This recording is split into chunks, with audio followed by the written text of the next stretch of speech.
Hey everybody, welcome back to another Everyday Autos video. Today we're going to be doing a quick night POV drive and overview of this 2023 Jeep Wrangler Unlimited 4xe. So if you don't know, the 4xe is actually the plug-in hybrid variant of Jeep's lineup. And basically what that gets you is a 2-liter 4-cylinder with 2 electric motors and a battery, obviously. For the power on this thing, we're looking at 370 horsepower, 470 pound-feet of torque. And it's definitely quick. No sports car, but it's definitely faster than a Jeep probably should be. We have this one, like I said, finished in the Sahara trim, which is honestly the trim that everybody should get unless you're really going to use it for off-road. You get the nice LEDs. One way to distinguish the 4xEs, you get the blue tow hooks and some other blue trim, but obviously this car is blue, so it's kind of hard to tell. You also do get the charge port right here. And this one is optional with the black wheels, which I do really like. Hardtop, paint matched. It's just a really nice spec. We got the back seat here.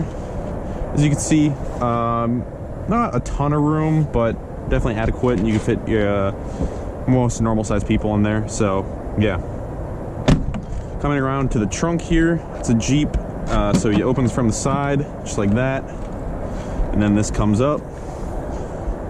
We got some accessories for the car here, but honestly, more room than you'd expect from a Jeep, in my opinion. Not bad. Obviously, there are better SUVs with more room, but that's not really the point of this car, so I can excuse it. As you can see, we got the roll cage in there. Close this back up. And you have the spare tire here and the backup camera. You do have things like keyless entry, and you got this nice running board on the side. Stepping in here, we do have the bigger screen. I believe all the 4xEs do come with the larger infotainment screen as well as the bigger screen in the gauge cluster. Let me roll the window up. Now let's start this thing up. As this is a hybrid, starting it up, the engine is still actually off. Down here, you can see we have hybrid, electric mode, and then e-save. What e-save is actually going to do is save all your electricity, basically not use the electric motors nearly as much. We do have, this is just the standard Chrysler Dodge kind of infotainment you do get. You get Apple CarPlay, Sirius Radio, stuff like that. In my opinion, it's a pretty good system. Nothing too fancy, but everything that works, or everything that needs to work, does work pretty well. Coming down here, you do have your manual 4-wheel drive selector. You don't have to lock the hubs like in old cars. That is automatic, so yeah, but you have 2 high, 4 auto, and then you do actually have a 4 low, which is pretty nice, especially for the hybrid. I'm surprised. But yeah, so let's get started with this drive.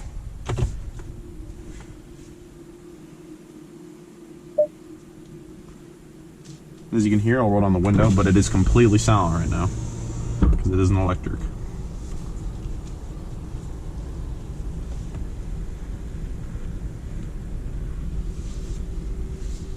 You know what? And since we are in a Jeep, we'll kind of hit the snowbank here. And honestly, that is pretty fun. So.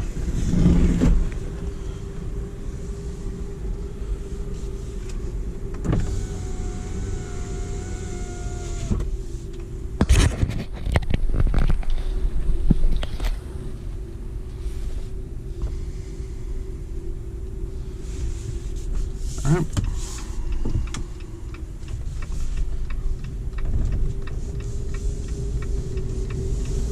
See that gas motor kicks back in there.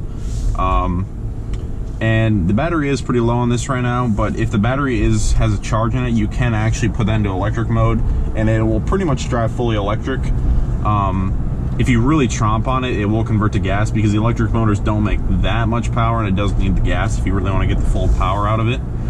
But for the most part, you could drive fully electric for, I think it's around 20 miles-ish on full electric, which in my opinion, for a Jeep Wrangler, which are not inherently efficient vehicles, in fact, they're quite the opposite. They have the aerodynamics of a brick.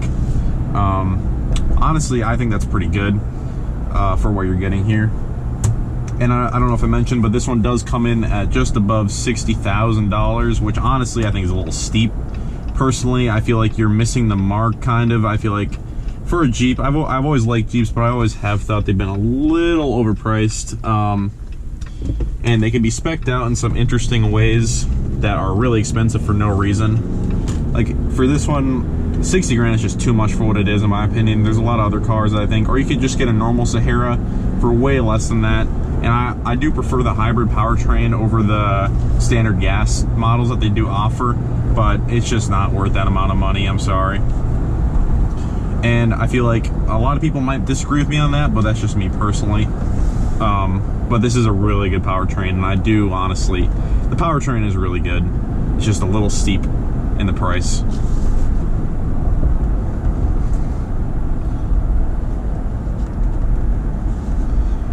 Take this corner and we'll step on it a little bit. We are in hybrid, in case you're wondering.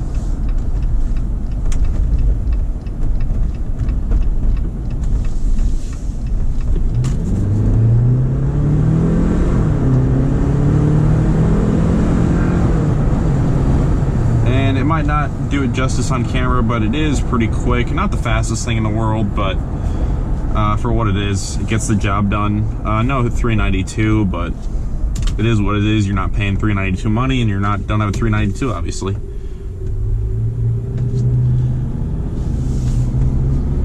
The driving position is actually really nice. I'm normally I like lower cars. I'm not a huge SUV person. I like being kind of close to the ground. But honestly, driving this around for the past couple days has honestly kind of been a treat. I do like sitting up high. You definitely have a commanding view. You feel pretty powerful. And yeah, I mean, honestly, I don't really blame people for wanting this kind of thing. But yeah.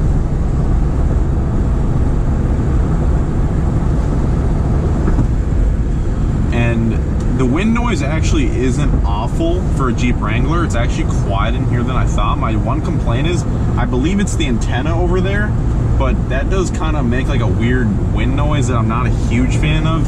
It's nothing bad, but it's just kind of like, all right, it's something you kind of have to deal with a little bit.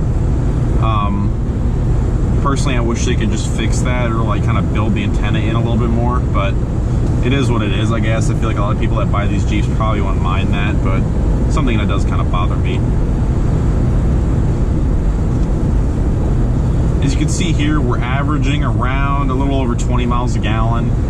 On the highway, you can do a little bit better than that if you're just driving on the highway, but this is combined driving it's been recording right now. Which honestly for a Jeep is really good. I don't know, if you're familiar with Jeeps, they do get awful gas mileage. But yeah. Also, they do make a diesel version of the Jeep, which I don't really have any experience with, but I would wonder what the gas mileage is on that. Because honestly, the diesel would be pretty cool, and if you get similar gas mileage, you might want to opt for that, because it does make a lot of torque. Little Miata right there. And just to demonstrate the passing power, I'll pass this Miata.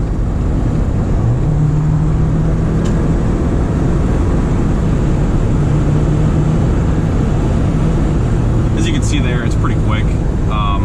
Even on the highway, it doesn't seem to drop off, which is kind of surprising considering it's getting a lot of the power from that electric motor. Typically, EVs are really quick, off the line or going slow, but you get on the highway and they're just kind of average. This doesn't really seem to be like that. It keeps pulling on the highway, which I do think is pretty impressive. And in terms of the gauge cluster here, you can see we have the tachometer on the left, and we actually have sort of a power meter on the right, and it shows how much power you're using, or if you're off the gas, if it's charging by regenerative braking, which is pretty nice. But I feel like it doesn't bother me personally, but I feel like a lot of people would want a physical speedometer. But you do have the digital one here, and it works. And for me, it doesn't bother me, but I can see people complaining about that.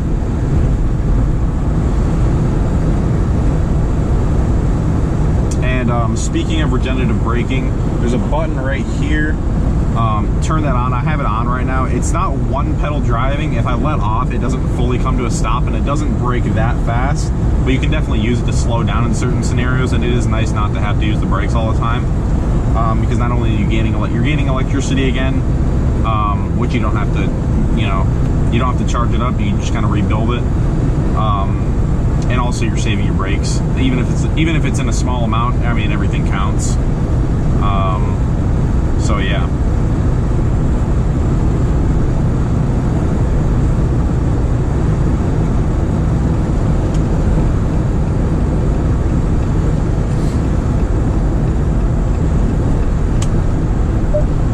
One thing you can look at, the sound system in here is actually pretty good.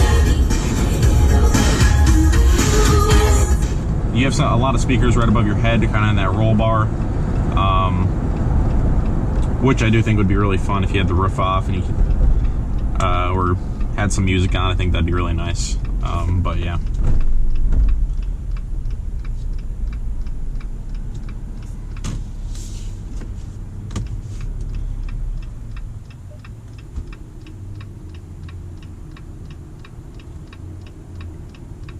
A couple features that I think this car does lack is a, for 60 grand, and you're kind of getting the Sahara, which is the on-road, not luxury, but kind of more on-road daily driver kind of car. You're lacking power seats. Even this driver's seat is manual, which doesn't bother me that much, but it's just kind of like you kind of expect it at 60 grand, in my opinion, at least. The windows are not like automatic up. Like, they are automatic, but you have to like hold it. You can't do the one tap, which that does actually bother me a lot, because why doesn't have that? There's no reason that it shouldn't have that. Yeah, and you're just kind of missing some other things. You don't have blind spot monitoring, which I feel like maybe it's because it'd be hard to do with, I'm not sure if they offer it at all in the Wranglers. I'm not sure with the doors coming off if that's impossible or not, but I feel like that would kind of be a nice feature. And yeah, especially at the 60 grand price point, it's like you kind of are coming to expect that, in my opinion.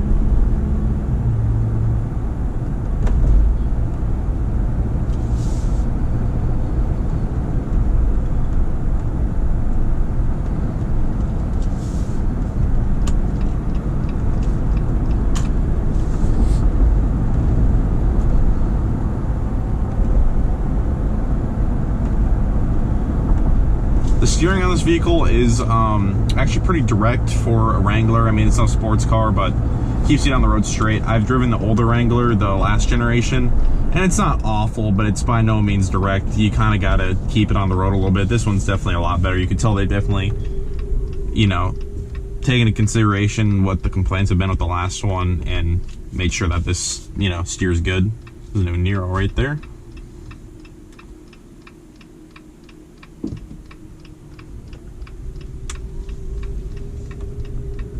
You can hear right now that right off that light was completely silent until the engine kicked in.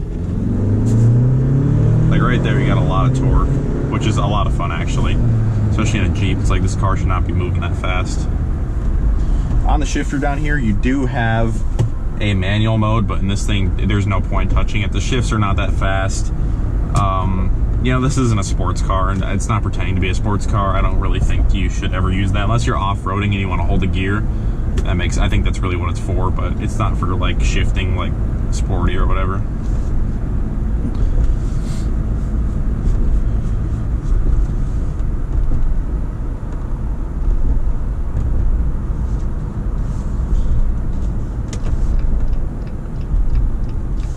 Now the ride in this car is not great, but honestly it's better than I expected. For having two solid axles, and kind of off-road suspension, it's honestly better than I'd expect. It's by no means luxury, but it is pretty comfortable. I feel like it's on par with an average SUV or something, maybe a little bit worse, but not by much. It's not like you're being penalized or like a harsh ride. It's definitely adequate for sure.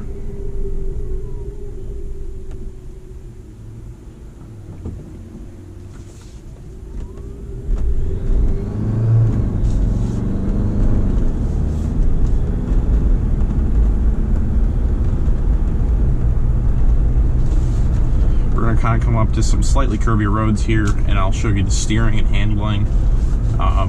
Nothing too crazy because it's a Jeep, but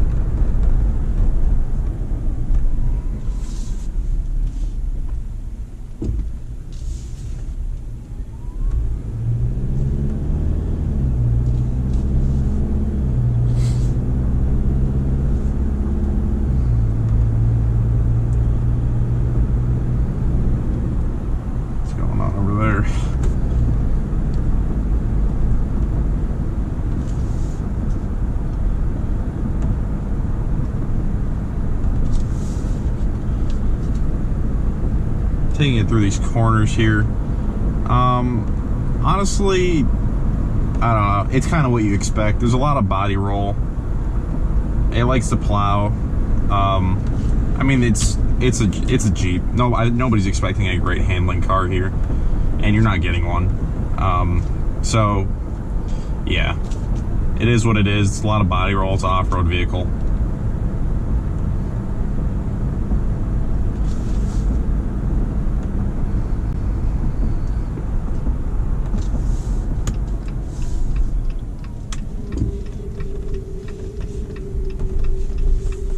Now we'll shift it and do 4 high right here. And it does get more traction, obviously, because it's in 4 high, the 4 wheels are spinning. Which does help if you're off the line. This thing does spin the wheels a little bit if you're giving it a lot of gas. If you're in 4-wheel drive, obviously that doesn't happen nearly as much. But yeah. Now we'll put it, you actually have to put it in neutral, I believe, to do, we'll put it in 4 low here.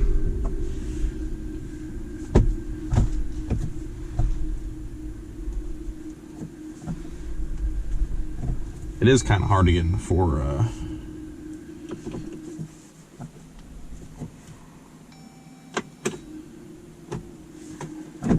there we go, there's 4 low. It's a little hard to get in, but it's not too bad. So in 4 low, Jesus, it is really low, as you can see, really torquey. It is a really low gear, which I'm honestly impressed by. I think it's good that Jeep does that, and they don't try to dumb it down. Put in neutral here. We'll put it back into 2.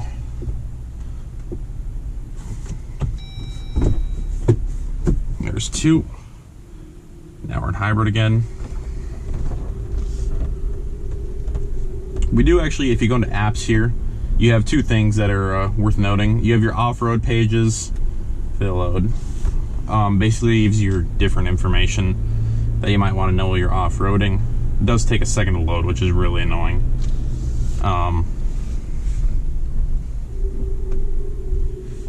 But you have your things like your pitch and roll, your steering angle. So if you see I steer the angle changes. Things like just kind of your engine stuff. It's actually, you got your coordinates there. But you got your pitch and roll. So if I actually give it a lot of gas, it'll probably pitch up. We'll try that.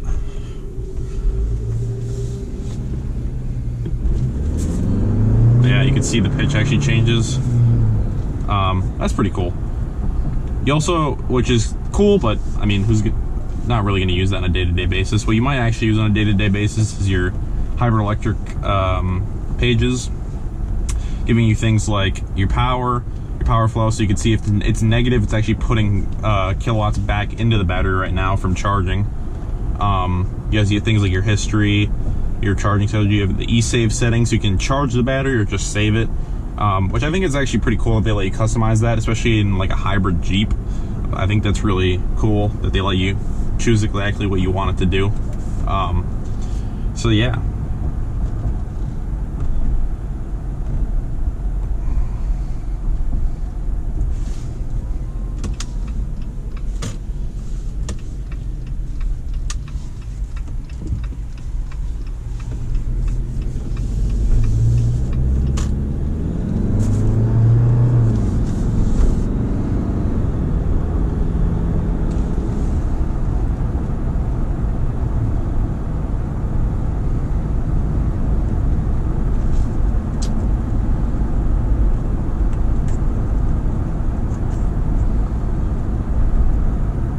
See how it takes this train tracks right here when we hit it.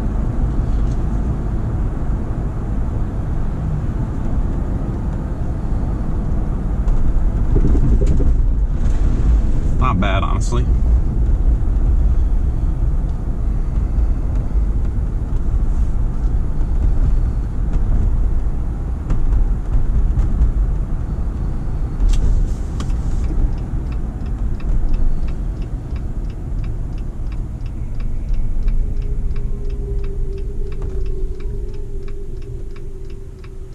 Thing does kind of make some weird noises when you're going slower.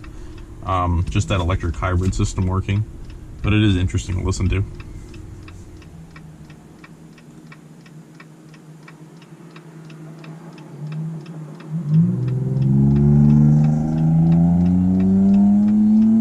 Not a great sounding Altima, but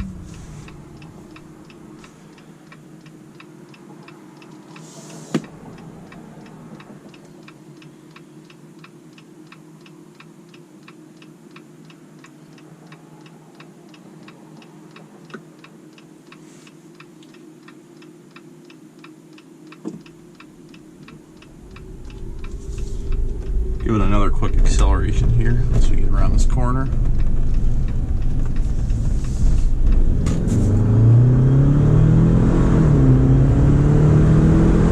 It's almost like you get a little electric-y boost kind of higher in the rev range, which is kind of weird that it's higher in the rev range for it to be electric, but I guess that's what they decided to tune it like. But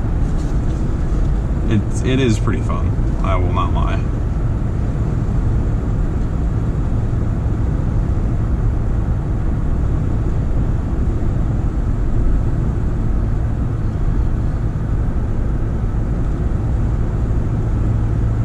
With that being said, I think that's pretty much it. Let me know what your guys' thoughts are on the Jeep Wrangler 4xe in the comments down below. I personally like it. I just think the price is a little steep for me personally, but let me know what you guys think. I hope you enjoyed the review. Hopefully it was helpful for you guys. Yeah, see you.